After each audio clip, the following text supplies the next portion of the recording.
Assalamualaikum. Welcome to Learn with Firdausi. Lecture 1, Income from Rent or Income from House Property. প্রথমেই আমরা এর সংজ্ঞা জেনে নেব।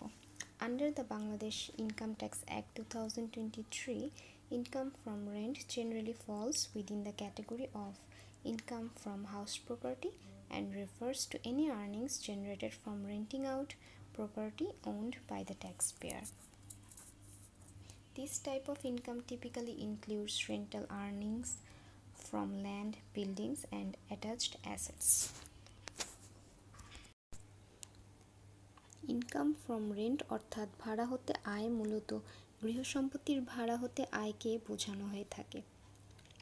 যখন কোনো করদাতা গৃহসম্পত্তি থেকে ভাড়া পেয়ে থাকে তখন সেই আয়কে আমরা ইনকাম ফ্রম রেন্টের আন্ডারে নিয়ে আসি।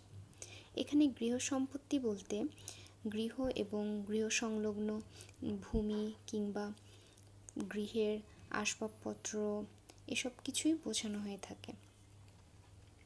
গৃহসম্পদ হতে আয় ছাড়াও যে কোনো ধরনের মূলধনী প্রকৃতির সম্পদ থেকে ভাড়া আয় হলেও সেই আয় ভাড়া হতে আয়ের অন্তর্ভুক্ত হবে।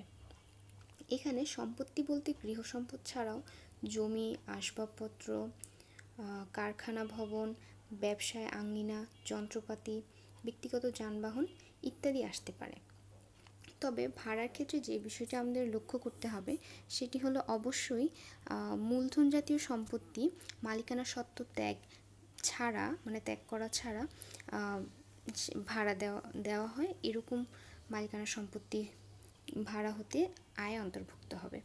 তবে ব্যাংক, উন্নয়নমূলক আর্থিক প্রতিষ্ঠান, লিজিং কোম্পানি ইত্যাদি কোনো ব্যক্তিকে ভাড়া দিলে সেই ভাড়া এখানে অন্তর্ভুক্ত হবে না। Thanks for watching.